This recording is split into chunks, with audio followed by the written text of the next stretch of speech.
اپنے بیٹے کو قیامت کے دن موسیٰ علیہ السلام کے ساتھ جنت میں بھیج دینا، کہیں اس کا ٹھکانہ اور نہ ہو. نعرہ تکبیر، نعرہ رسالت. وبالوالدین احسانا، ماں باپ کی محبت اور عظمت کا اندازہ ذکر یہ کر رہا ہوں کہ اس پر لکھنے کے لیے، ماں باپ کے عنوان پر لکھنے کے لیے ہزاروں صفحات پر کتاب لکھی جا سکتی ہے تو اسلام کی روشنی میں لکھی جا سکتی ہے.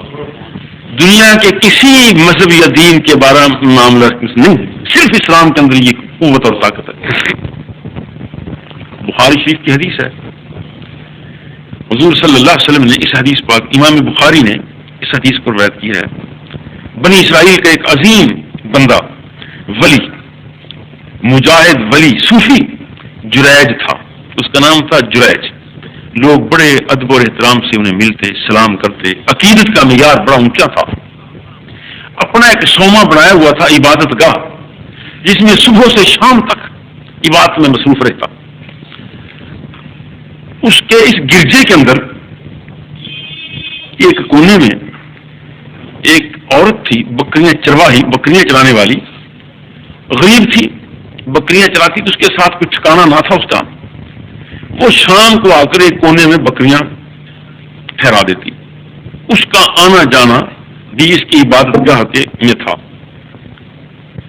ہوا یہ کہ وہ عورت نے بچہ جنا، خامد اس کا تھا نہیں، بچہ جنا. چونکہ اس کی آمد رفت اس گرجے میں تھی اور جریج کے ساتھ ربط بھی ہوگا، لوگوں نے تان تشنیع کیا کہ تو نے یہ کیا کیا، بچہ جنا، یہ تو حرام کا بچہ ہے، شادی تیری نہیں، شوہر تیرا نہیں. تو اس بات پر لوگوں نے جب اسے گرفت کی، پکڑا اور کوسا، بتا یہ بچہ کس کا ہے، زنا کا بچہ ہے، کون ہے وہ آدمی؟ تو اس بدتمیز خاتون نے کہہ دیا کہ یہ صوفی جریج کا بیٹا ہے. یہ جو اس میں عبادت گاہ میں اللہ اللہ کرنے والا ہے، اس کا بیٹا ہے، جریج کا. اب لوگوں نے تو چاہیے بھی تھا، اور خاص کر کے کپڑا صاف ہو تو اس پر تھوڑا سا داغ بھی بڑا نمایاں معلوم ہوتا ہے. جتنا اجلا کپڑا ہوگا، جتنا دھلا ہوا سفید کپڑا ہوگا، اس پر مکھی بھی بیٹھے گی تو اس کے پاؤں کا نشان بھی نمایاں ہو جائے گا، اور جتنا گندا کپڑا ہوگا اس پر بڑے بڑے داغ بھی لگیں گے. وہ آدمی صاف تھا، اجلا تھا، ستھرا تھا، بے داغ تھا وہ بندہ، اللہ اللہ کرنے والا، اور اپنے وقت میں، اس وقت میں وہ ولی تھا. جب اس نے سنا، اس نے الزام لگایا. بات اصل یہ ہوئی تھی کہ اس کی ماں اوپر رہتی تھی اور یہ نیچے رہتا تھا.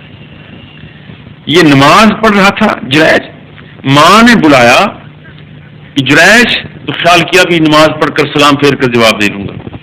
ماں نے پھر بلایا جریج، کہا تھوڑی سی رہ گئی تحیات کے بعد پھر لے لوں، جو بھی نماز تھی اس وقت کی عبادت تھی. 2-3 مرتبہ ماں نے بلایا اور جواب دیا کہ کوئی بات نہیں، جواب دے لیتا ہوں. سلام پھیرنے کے بعد ماں کو غصہ آ گیا.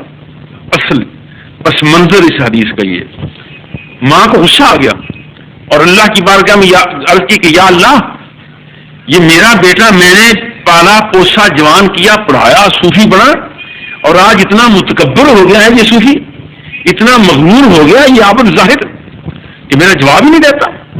یا اللہ، جب تک یہ ذلیل نہ ہو جائے اس وقت تک اسے موت نہ آئے، اسے کسی بد کردار خاتون کے ساتھ رسوا کر دے. پھر یہ واقع ہوا، اس نے بچہ جنا. لوگوں نے جب تان و تشنیع کی تو اس نے کہا یہ جریج کا بیٹا ہے. ماں کی بد دعا تھی، ولایت پر پہنچا ہوا ہے، ولایت کے تخت پر بیٹھا ہے، ماں کی دعا لگی اور دھڑام کر کے نیچے گر گیا. ولایت کے درجے سے نیچے گرا، الزام لگا،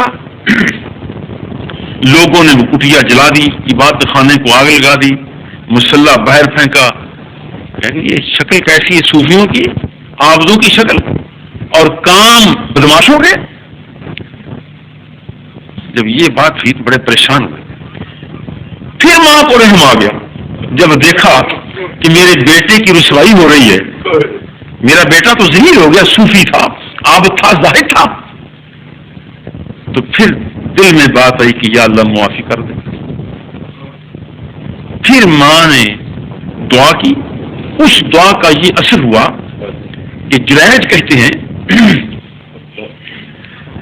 کہ تم پر الزام تم نے جو کرنا تھا لوگوں کر لیا, کٹیا بھی جلا دی, میری عبادتگاہ کا بھی ستیہ ناش کر دیا, میرے برتن بھی سارے توڑ دیے, اجاڑ دیا. وہ بچہ تو ذرا لاؤ. اس خاتون کا وہ بچہ جس کے متعلق وہ کہتی ہے کہ یہ بچہ میرا ہے, اب وہ 2 دن کا ہے, 4 دن کا ہے, 6 دن کا بچہ ہے, وہ سامنے لایا گیا. بنی اسرائیل کا عظیم مجمع تھا. ہاتھ پر اٹھایا بچے کو اور سر پر ہاتھ رکھا جریج نے.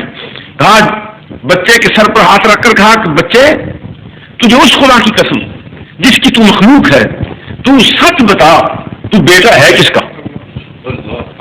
اب 2-4 دن کے بچے کے سر پر ہاتھ رکھ کر یہ بات کہنا کوئی معمولی تو نہیں تھی. یہ معمولی تو نہیں تھی. جب ہاتھ سر پر رکھا تو وہ بچے نے تقریر کی. اس نے کہا لوگوں میری ماں جھوٹی ہے, وہ میری ماں نے جھوٹ بولا. جریج پاک ہے, صاف ہے, ستھرا ہے, طیب ہے, طاہر ہے, اس کی نیکی میں کوئی فرق نہیں. میں فلاں آدمی سے میری ماں کے ناجائز تعلقات تھے, میں اس کا بیٹا ہوں. اس بچے کی تقریر کے بعد معلوم ہوا کہ ماں کی دعا سے ولایت پھر آ گئی تھی.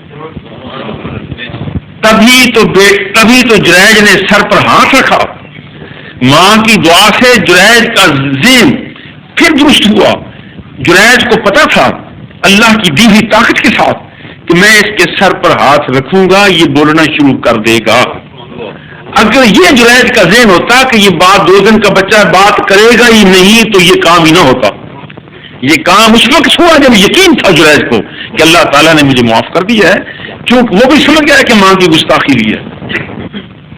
اب اس حدیث پاک میں جس امام بخاری نے بیان کی ہے, اندازہ کریں کہ ماں کی محبت جو ہے, ماں کی اطاعت غوثیت کے درجے تک بندے کو لے جاتی ہے, ولایت کے مقام تک لے جاتی ہے, اور ماں کی گستاخی گرا دیتی ہے.